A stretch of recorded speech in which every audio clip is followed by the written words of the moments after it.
Bueno, mire, en principio yo voy a hacer una exposición aquí sobre lo que creemos que es la estructura económica de Venezuela hacia las relaciones de producción capitalista venezolana, fundamentalmente, puede decir, lo que significa la base económica donde los gobiernos tienen que actuar.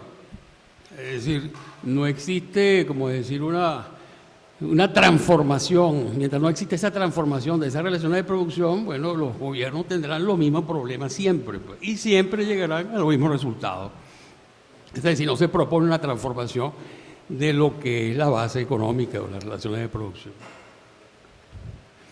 Este es un cuadro de la tasa de rentabilidad y el excedente neto de explotación que fue calculada por el profesor Adrúbal Batista, lamentablemente fallecido, en un libro que me parece muy interesante, que se llama Bases cuantitativas de la economía venezolana, 1830-2009, creo. Él calcula la tasa de rentabilidad que está en la línea azul. Y esa tasa de rentabilidad nos dice un poco cómo es, la tasa de rentabilidad es como la síntesis del proceso económico nacional, pues. Entonces, esta es una tasa de rentabilidad que nos define un poco la trayectoria histórica de todos los conflictos que han ocurrido aquí en Venezuela. En este cuadro, pues, tengo dividido el proceso de sustitución de importaciones, que creo que es el único, o sea, no es que creo no, sino que es la única política de desarrollo que ha tenido este país durante toda su historia, pues. Es decir, desde el punto de vista de la industrialización que se intentó en ese momento.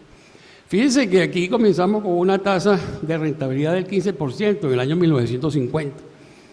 Pero fíjense que durante todo el proceso de sustitución de importación comienza a disminuir la tasa de rentabilidad a partir del año 1975. Ya Adrúbal Batista, en el libro Economía Política del Capitalismo Rentístico, había anunciado ya que existía un colapso del modelo rentístico que él realmente describió en ese libro. Entonces, fíjense cómo esa tasa de rentabilidad va disminuyendo hasta el año 1989, que es la línea azul, esa que vemos aquí. Déjame buscar el cursor que no lo veo ver.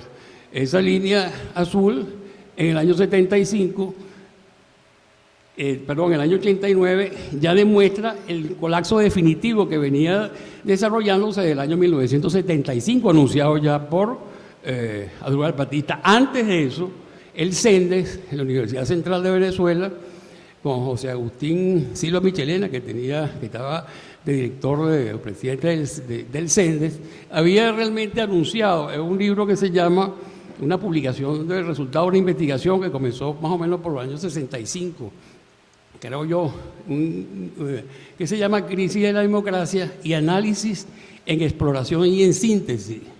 Bueno, ya en ese libro del CENDES, en el año que se llama Crisis de la Democracia, ese libro ahí prefiguró en el futuro, si seguía el desarrollo del proceso de sustitución de importaciones, cómo iba a llegar un momento en el cual, bueno, iba a colapsar la economía venezolana si no se consigue la fuente de financiamiento externo por la cual estaba programado ese proceso de sustitución de importaciones.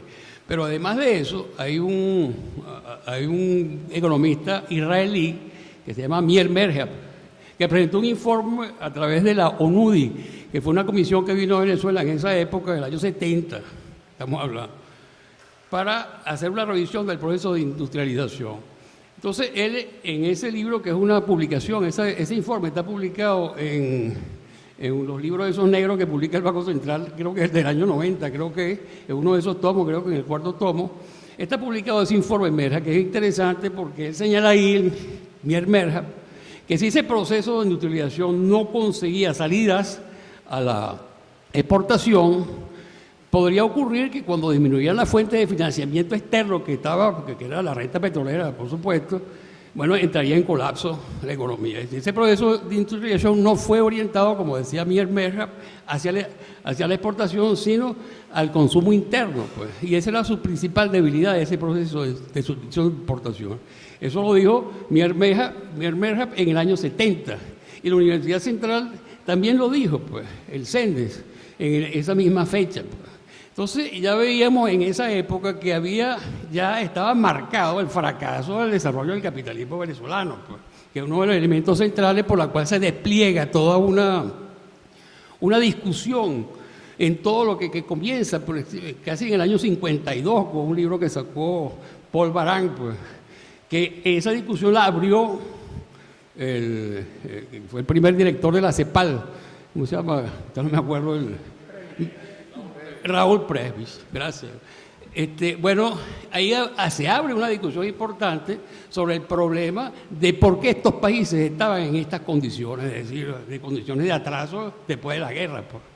Entonces, esa discusión, por supuesto, generó en América Latina todo un movimiento, tanto de derecha como de izquierda, como siempre, sobre el proceso, sobre una reinterpretación de la realidad latinoamericana. Yo creo que eso es muy importante retomarlo desde el punto de vista de, bueno, que nosotros tenemos unas condiciones especiales de desarrollo económico que no son las que están caracterizadas inclusive en el capital, pues. O sea, también se genera una discusión en torno a esto, porque los sectores que define el capital como lo que forman la economía capitalista, eso es el sector 1 de medios de producción, el sector 2 de bienes y servicios, etcétera, para el consumo capitalista del obrero.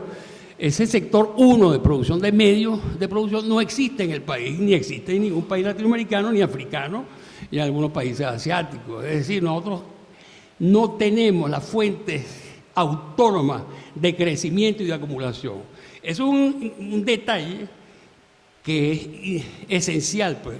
Una economía capitalista que no tiene sus fuentes autónomas de expansión y de acumulación. Es un elemento que define la estructura y nuestros vínculos con el mercado mundial, pues. Ese elemento lo podemos definir es decir, un poco decirlo como lo define Marx, pues, en el segundo tomo del Capital, donde qué es lo que nosotros encontramos cuando se va a definir el proceso cíclico del capital. En primer lugar, ¿qué ocurre? La primera fase, ¿cuál es? El capitalista aparece en el mercado de mercancías y en el mercado de trabajo como comprador. Su dinero se invierte en mercancías y recorre el acto de circulación dinero en mercancías. Con eso compran mercancías. ¿Qué compran? Bueno, medios de producción y contratan fuerzas de trabajo, pues. ¿Para qué? Bueno, para el consumo productivo, que es la segunda fase. Ese consumo productivo por el capitalista de las mercancías compradas, aquel actúa como productor capitalista de mercancías. Su capital recorre el proceso de producción. El resultado es una mercancía de valor superior al de los elementos que la producen. Y en la tercera fase, ¿qué ocurre? El capitalista retorna al mercado como vendedor, sus mercancías se convierten en dinero, recorren el acto de circulación, mercancías, dinero incrementado. El dinero es mayor que lo que comenzó. Por tanto, la fórmula que expresa el ciclo capital-dinero es dinero, mercancía, producción, mercancía, dinero incrementado.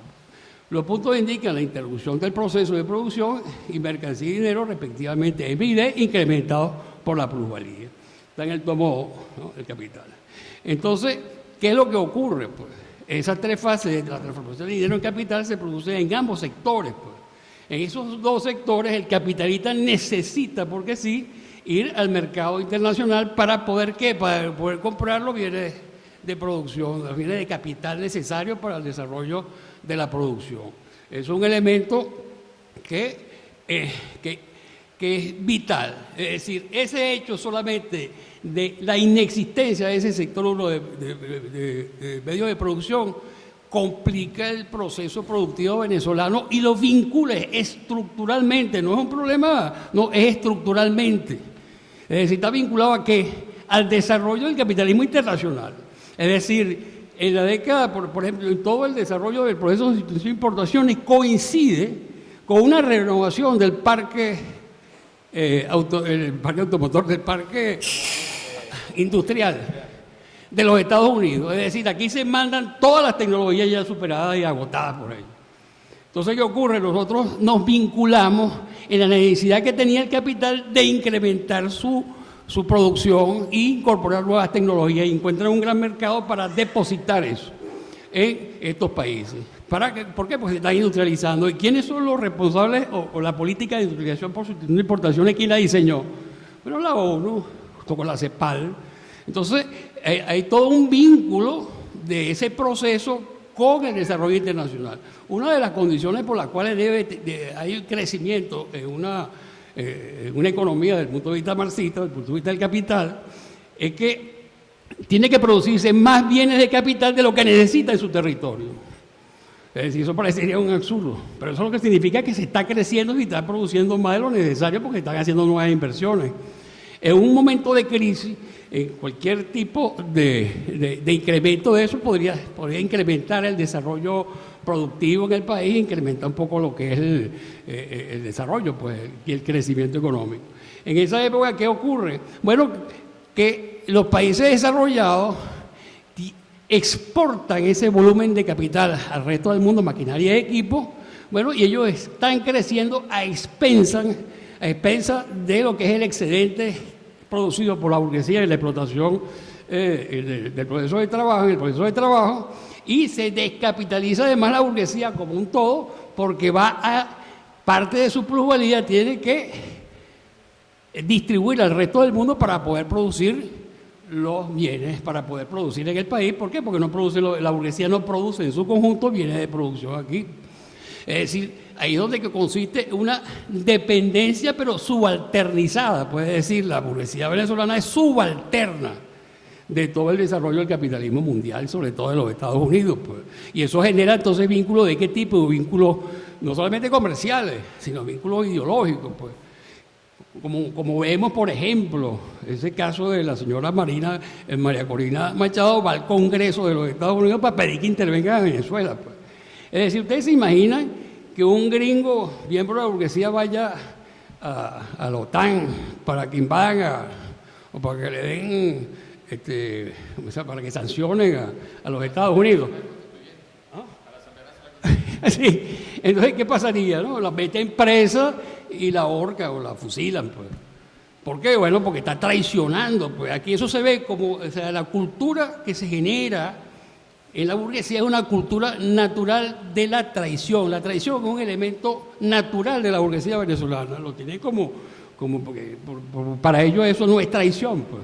Ellos están, ¿por qué? Porque están vinculados desde el punto de vista estructural, desde el punto de vista de la acumulación y de propia supervivencia con las grandes transnacionales que producen la tecnología, las maquinarias de equipo. Yo creo que ese es un problema básico, central, para poder un poco entender que cada vez que llega un gobierno ahí, puede ser revolucionario o no revolucionario, siempre obtiene los mismos resultados. Al final terminan vendiendo el país. Yo no puedo creer que en este proceso bolivariano el objetivo haya sido ese, pues. Pero el resultado, porque no existe además una ideología que no sea la misma forma en la cual se generó la estructura de la Cuarta República que llaman, o del bipartidismo petrolero, como lo llamó Núñez Tenorio, es decir, es la misma ideología que está presente, pues. O sea, no existe, y las mismas teorías que definen las políticas económicas.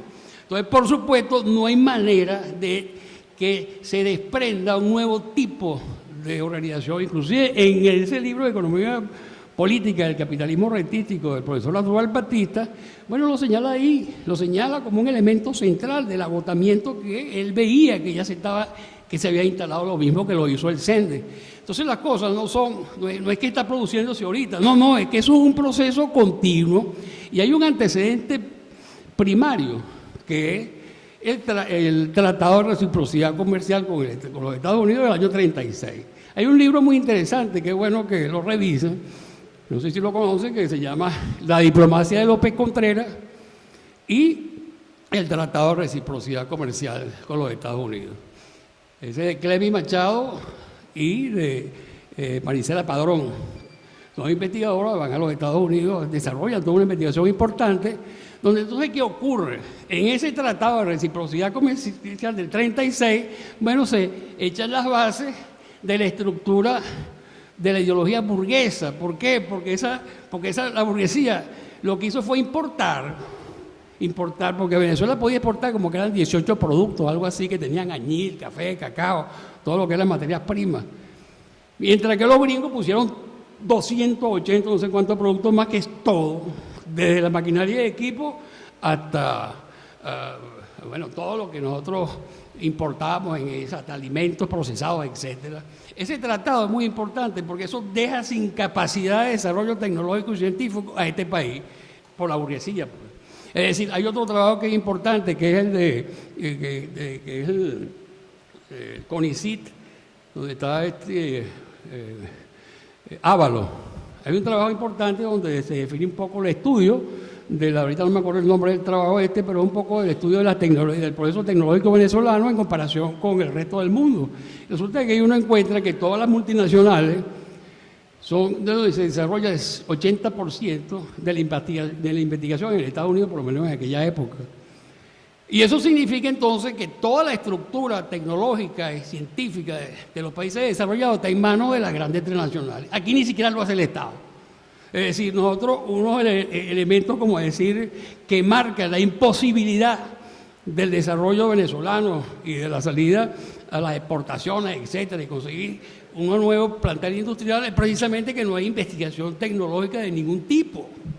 Solamente en algunos casos muy específicos, en las universidades, por ejemplo, todo lo que es la parte de medicina, hay mucha investigación, así como en otras zonas, pero todos los instrumentos con los cuales trabaja para hacer la investigación son importados, porque no pueden producir los elementos necesarios, o sea, los aparatos, pues, donde se desarrolla la investigación no son producidos tampoco en el país. Entonces, es necesario romper ese esquema. Ahora, para romper ese esquema, cualquier gobierno, como lo han señalado aquí nuestros camaradas que han participado con el inmenso esfuerzo que hay para el desarrollo, la cantidad de contradicciones que se presentan cuando se van a aplicar las políticas. Y aquí se desarrolló, por supuesto, que era lo más lógico desde el punto de vista de lo que se presenta Chávez, de la nueva alternativa bolivariana, es precisamente el pago de la deuda social que resultó en un keynesianismo social, pues. Es decir, partiendo de esa estructura social y de ese financiamiento social se produce también un desarrollo importante de los mercados, etcétera, porque todo el mundo va a consumir con esos bonos y con esa cantidad de políticas sociales que se hicieron. Además, hubo 3 elementos centrales en la política, en esa Constitución, que son el derecho a la salud, el derecho a la vivienda y el derecho a la educación, sin que pasen por una ley, porque esa Constitución no remite a leyes, eso tiene que ser de aplicación directa, y por eso es que Chávez se ve en la obligación de hacer esa reunión de la OPEP, esa segunda cumbre de la OPEP, para poder tratar de cómo hacer para pagar esa Constitución, que es muy costosa, según decía la propia burguesía en esa época. ¿Por qué? Bueno, porque tiene una política social que no remite a leyes, sino que es de aplicación inmediata. En el año 99 había que comenzar con esa política de desarrollo social, porque no dice ahí que bueno, las leyes normarán cómo es que se va a producir el desarrollo de la vivienda, etcétera. Eso no aparece ahí en la Constitución, entonces es de aplicación inmediata. Es un elemento que hace necesario esa reunión de la OPEP para tratar de incrementar los precios del petróleo, que son los que van a financiar toda esa política social. Fíjense que quería ver esto un poco. Este es del 89 al 99, 10 años, pues, de la época de lo que llaman Cuarta República. Aquí tenemos las transacciones corrientes, este es el sector público, ¿no? Las exportaciones están en 162 mil millones de dólares, e importaciones, no sé, que lo pongo con signo negativo porque son importaciones, salidas de dinero. Ahora, fíjense que aquí el saldo en esos 10 años es positivo, son 137 mil millones de dólares que sobran. Ahora, cuando llegamos aquí al sector privado, entonces esas transacciones corrientes en el mismo periodo generan un déficit de 64.784 millones. ¿De dónde salen esos 64.000 millones? Del Estado, coño, que es el que le da a la burguesía esos reales para que puedan importar, para que puedan mantener a la empresa privada. Nosotros, el Estado financia a la empresa privada. Es decir, y la empresa privada sobrefactura esas importaciones para cogerse los reales y ponerlos allá afuera, pues. Porque no es posible que una burguesía que no exporta, sino que lo que hace es importar, tenga más plata que el Estado afuera. Eso es una cosa ilógica, pues. ¿Por qué? Porque sobrefactura las importaciones y habrá otros mecanismos de apropiación de esa renta. Aquí están las del sector público, bueno, que como vemos el saldo es positivo. Aquí están las transacciones ya hasta el 2015 del sector privado, donde el déficit ya va por 507.756 millones, que financió el Estado venezolano. Es decir, nosotros somos, el Estado venezolano financia todas esas exportaciones porque si no, no puede producir, porque el sector, es más, realmente el Estado venezolano debería tener acciones en todo el sector privado, en todos los grupos económicos, etcétera. ¿Por qué? Bueno, porque si tú no pones esos dólares, ¿qué ocurre? Bueno, quiebran, o sea, no pueden importar, o tienen que utilizar sus dólares que ya se habían cogido, pues, y lo habían puesto allá afuera, pues, de manera fraudulenta. Entonces, aquí vemos cómo esas relaciones de producción, esa falta de ese sector primario que hace que no seas autónomo para el desarrollo de la producción, no tiene capacidad científica ni tecnológica para desarrollar tus propias industrias, bueno, hace que aparezca la renta, porque para mí la renta es un encubrimiento de lo que realmente está ocurriendo, pues, porque no es un problema del rentismo, es un problema que no existe producción de bienes de capital, que no existe la forma de acumulación autónoma, no existe en el país. Entonces, por supuesto, ¿qué va a suplir eso?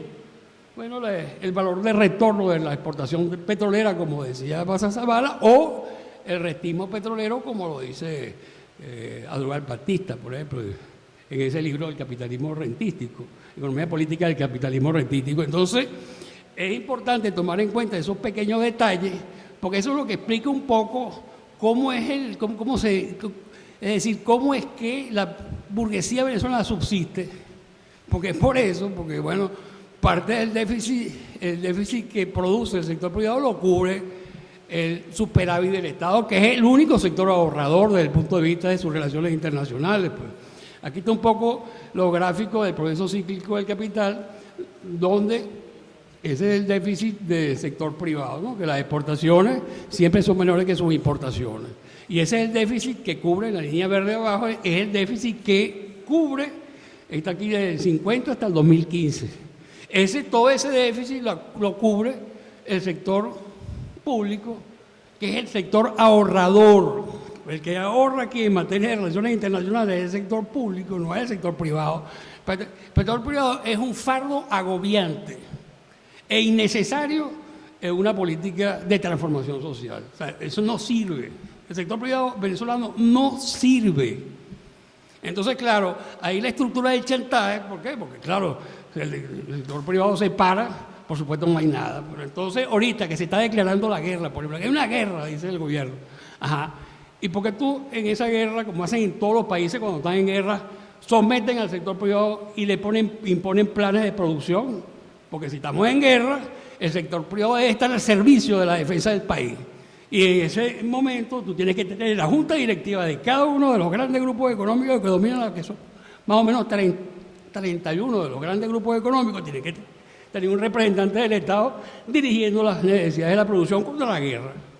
Eso tiene que hacer un gobierno que dice que está en guerra, porque este gobierno dice que está en guerra y de hecho estamos en guerra porque un bloqueo financiero como el que nos tiene los Estados Unidos es un acto de guerra. Eso está en las cuestiones estas de las Naciones Unidas sobre que norman pues, las relaciones de los países en guerra. Un bloqueo es un acto de guerra.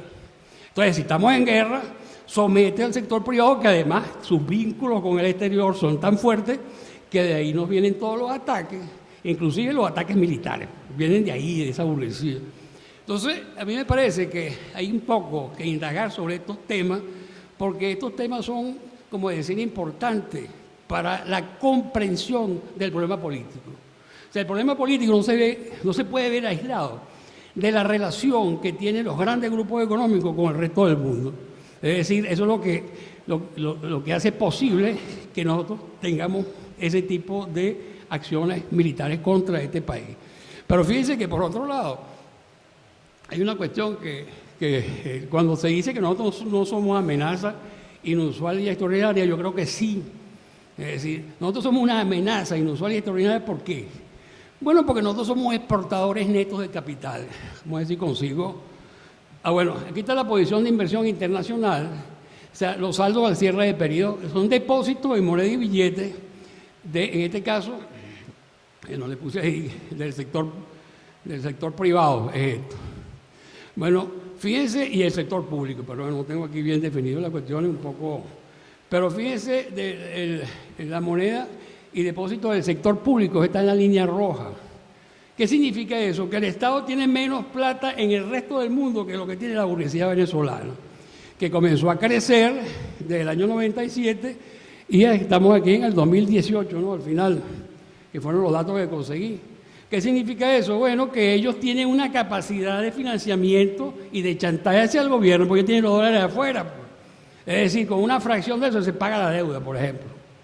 Que nos la quitaron, se la robaron, porque ellos no tienen derecho a tener esa cantidad de dinero si no exportan.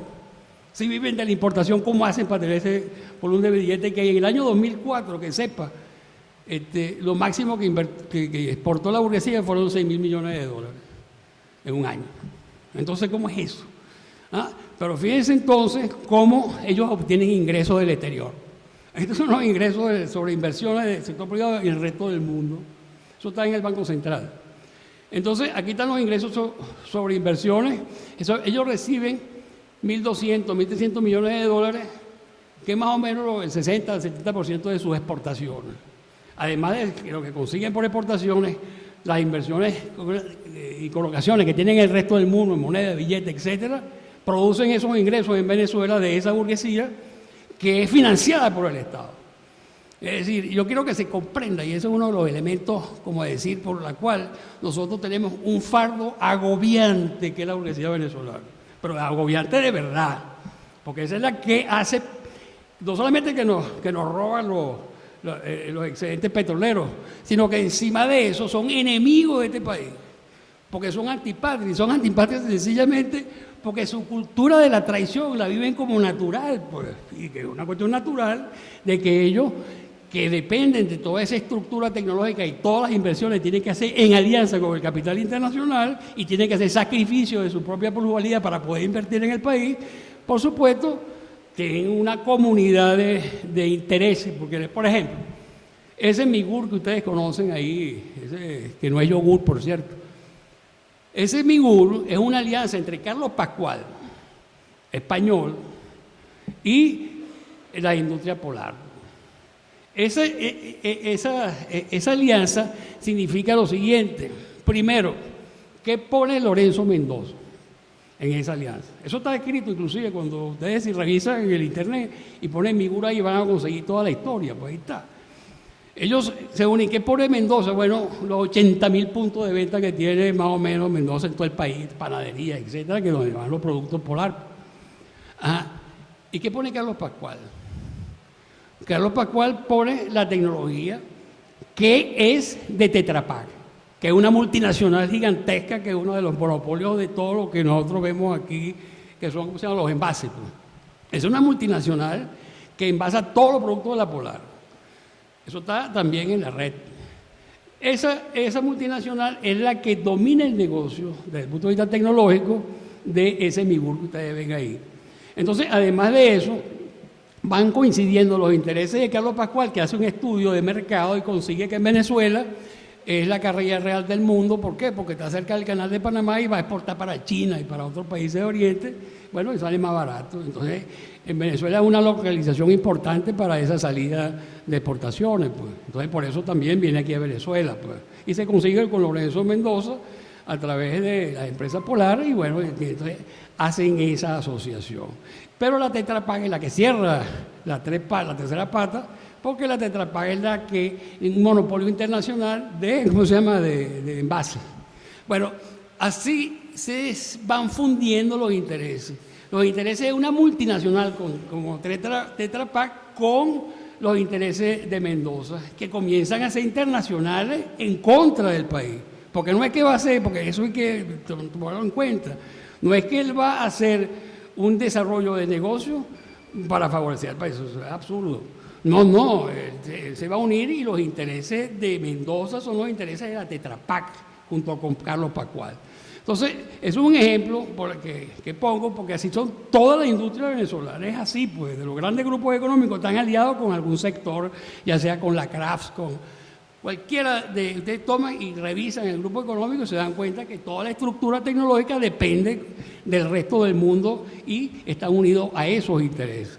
En consecuencia, Venezuela, que en estos últimos 22 años, no tengo el cuadro, no lo tengo aquí, el cuadro donde en estos últimos 22 años Venezuela exportó 306 mil millones de dólares.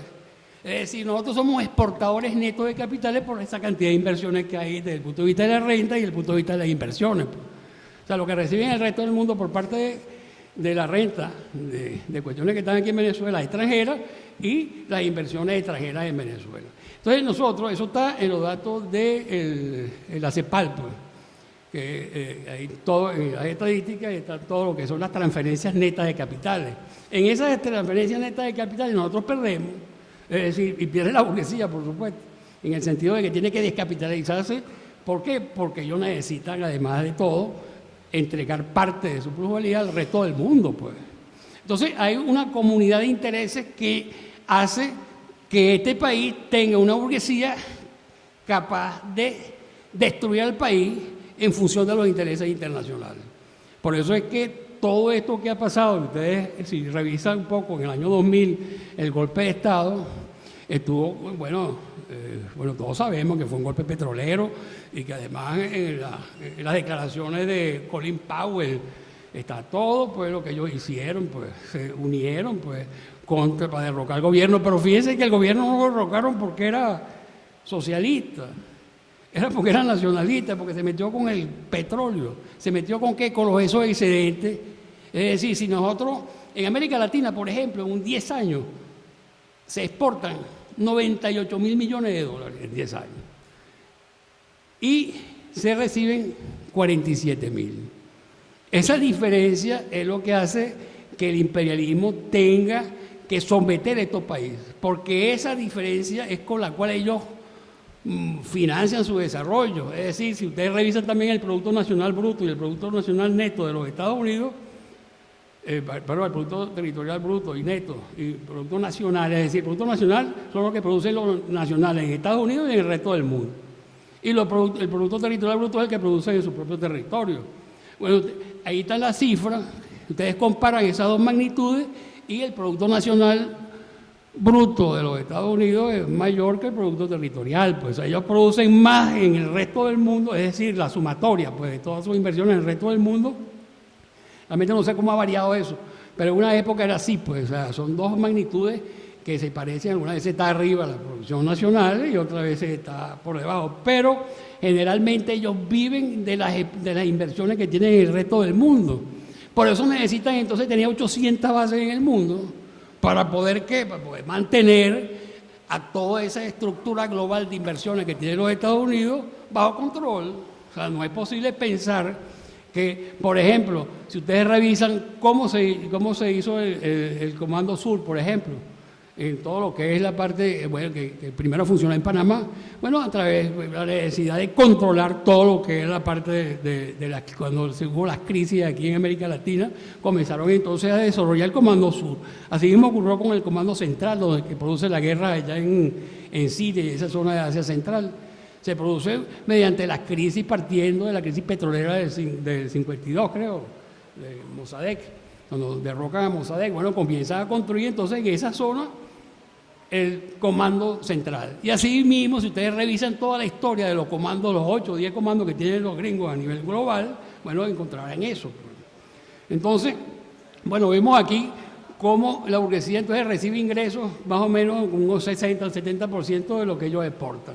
Pero al mismo tiempo tienen allá, como se ve aquí en este gráfico, tienen una cantidad de depósitos en moneda muchísimo más elevada que la que tiene el gobierno nacional en el resto del mundo. Entonces, bueno, aquí están los saldos, los saldos en cuenta corriente de cada una del sector público y del sector privado. Bueno, entonces para algunas conclusiones que nosotros podemos un poco sacar de algunas conclusiones, que lo que digo yo, o lo que decimos, que hay una estructura económica que el gobierno, si no la cambia, esas relaciones de producción y controla esa estructura de fuga de divisas que monta fraudulentamente, no solamente en Venezuela, sino en América Latina, pero estamos hablando de Venezuela, si no logra controlar eso, no se puede hacer ninguna revolución. Pues. Es decir, ¿cómo es? O sea, bueno, y aquí lo han dicho, camarada Víctor y Oli, bueno, hemos visto cómo por más que se desarrollen grandes esfuerzos, al final, ¡pum!, llegamos a esto. Es que yo no creo que ningún gobierno en América Latina o en Venezuela haya querido llegar al fracaso. Eso para mí es impensable. Pues. Que a propósito sean así. No, es que la estructura económica genera eso de desequilibrio por esa deformación. ¿Cuál es la primera deformación? Y me parece como decir, la esencial no es que sea rentístico, sino que no produce medios de producción y no tiene ciencia y tecnología aplicada o integrada con ese sistema productivo. Es decir, el desarrollo de las fuerzas productivas está determinada por relación con el exterior de esa burguesía. Y la burguesía que se transnacionalizó y además su estructura ideológica es una estructura ideológica, como he dicho, de la traición. Pues, o sea, ellos son traidores naturales. Pues, o sea, tienen que serlo así, objetivamente. Tienen que unir sus intereses a los intereses internacionales de las grandes transnacionales, de las cuales ellas dependen para poder producir y para poder explotar. Entonces, la inmensa mayoría de la población venezolana, bueno, tiene necesidades sociales de diferente orden de la vida material y espiritual sin posibilidades autónomas de satisfacción. ¿Por qué no tienen posibilidades autónomas de satisfacción? Bueno, porque adolece de esa estructura central que es la industria el proceso tecnológico que apoye todo el desarrollo de la productividad, etc. Cuando hablamos de que hay una diferencia, es decir, que está sobrevaluado el bolívar, etcétera, ¿qué es lo que estamos diciendo ahí? Bueno, que el aparato productivo es más costoso que el resto del mundo. ¿Por qué? Porque hay que producir más costoso, cuesta producir aquí que el resto del mundo porque allá la productividad es mucho más desarrollada, pues. Y nosotros no tenemos un desarrollo de la estructura productiva. ¿Cuánto tiempo lleva?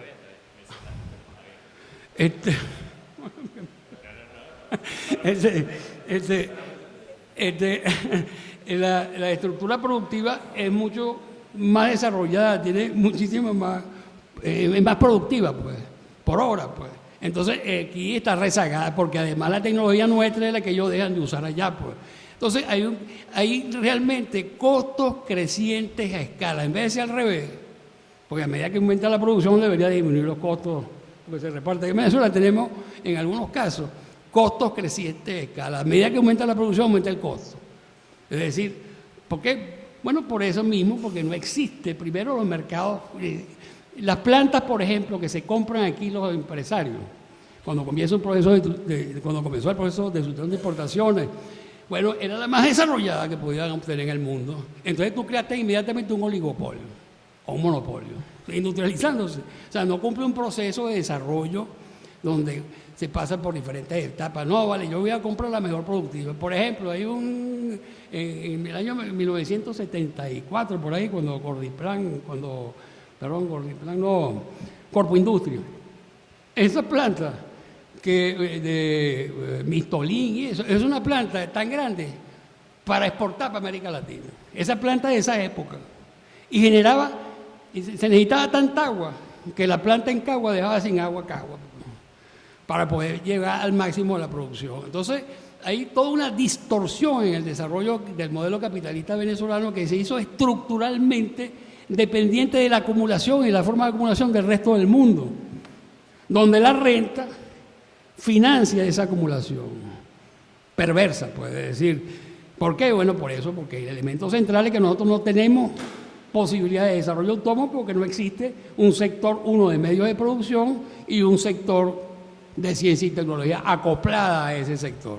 Entonces, por supuesto, nosotros siempre tendremos rezago de la productividad. ¿A qué conduce? Bueno, a que haya devaluaciones sucesivas, porque es necesario, y que favorecer las exportaciones y que el capital industrial. Yo no creo que se favorezca tener un capital industrial devaluando, sino que lo que va a encarecer la producción interna y va a encarecer todos los precios. Bueno, por eso, porque estás devaluando y como toda la estructura es importada, porque lo más, es decir, todo lo que el desarrollo tecnológico actual prácticamente la estructura tecnológica define la materia prima con la cual tú vas a trabajar. Y entonces es posible que la importación de materia prima sea objetivamente necesaria para poder producir con esa planta, que es una planta importada que funciona con un determinado tipo de materia prima, que tiene que importarla también, pues. Tiene que contratar los servicios tecnológicos, porque tampoco puedes ponerle la mano encima de esa tecnología, pues. Entonces es complicado el proceso de transformación de la sociedad venezolana, es complicado. Te encuentras con diferentes intereses, tanto nacionales como internacionales, y además con la agresividad actual en época de crisis del capitalismo mundial. Bueno, te vas a encontrar con que a ti te van a sacudir. Inclusive aquí no derrocaron en el 2002 al gobierno bolivariano porque era nacionalista, porque ahí no se hablaba de socialismo. No se hablaba, lo derrocaron porque le puso la mano a PDVSA, y por eso es que ese golpe es un golpe petrolero, que es el que define las condiciones, y ahí se unió, por supuesto, toda la burguesía esta reaccionaria que tenemos en el país, que está determinada por esa conciencia de la tradición y por esa cultura que ellos tienen, como que no son nacionalistas, porque ¿cómo va a ser nacionalistas si depende toda su estructura, depende del resto del mundo, de la ciencia y tecnología y de los intereses de la grande internacional? Entonces, por eso no tenemos posibilidades autónomas, por eso que tenemos esos grandes problemas ahorita cuando intentamos desarrollar un proceso realmente nacionalista autónomo. Tenemos un conflicto internacional gigantesco, porque Venezuela está siendo atacada por casi todos los grandes poderes del mundo, por la OTAN y por los Estados Unidos, nada más. Ahora, en segundo lugar, el factor determinante de esta situación ha sido la subordinación de las relaciones de producción capitalista venezolana al capitalismo mundial, lo cual ha determinado históricamente relaciones de dependencia en lo económico, lo social, lo político y lo cultural, inclusive de lo militar. Entonces, ese es un segundo tema, pues, que es importante también ponerlo al descubierto, porque hay una relación de subordinación de la burguesía venezolana a la burguesía del resto del mundo, donde tienen sus relaciones de todo tipo, cultural, etcétera. Inclusive aquí en la década del 50, chicos, los cumpleaños se cantaban en inglés. Happy birthday to you, esos eran los cumpleaños de la década del 50. Y todavía en muchas partes. Bueno, imagínate. Entonces, es una cultura de la traición que se instaló en la conciencia de la burguesía venezolana y de la clase media, por supuesto, que tiene mucho. Ok, no, ya estoy cerrando.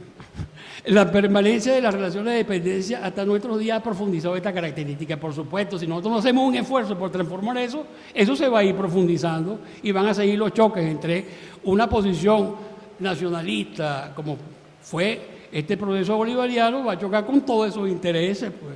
Es decir, si no se transforma y si no se adquiere conciencia de que la cuestión es luchando, de que lo más seguro es que al final haya un desenlace armado en este país.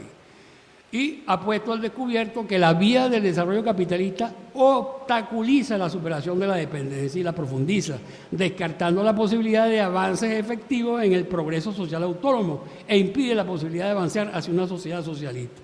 Ese es el problema. El problema es mientras se mantenga la estructura de relaciones de producción capitalista en el país, tendremos que seguirla financiando y descapitalizando nosotros el Estado y descapitalizando los procesos, los programas sociales, etc. Por eso es que es importante que se haga algo en relación, aprovechando esa guerra que están diciendo, bueno, el control de toda la estructura productiva privada. ¿Privada sobre la base de qué? Bueno, sobre la base de que estamos enfrentando una guerra y es necesario, por supuesto, mantener una política de control de esos capitales y además control de la salida de capitales que esos tipos tienen. Bueno, con esto termino la presentación. Muchas gracias.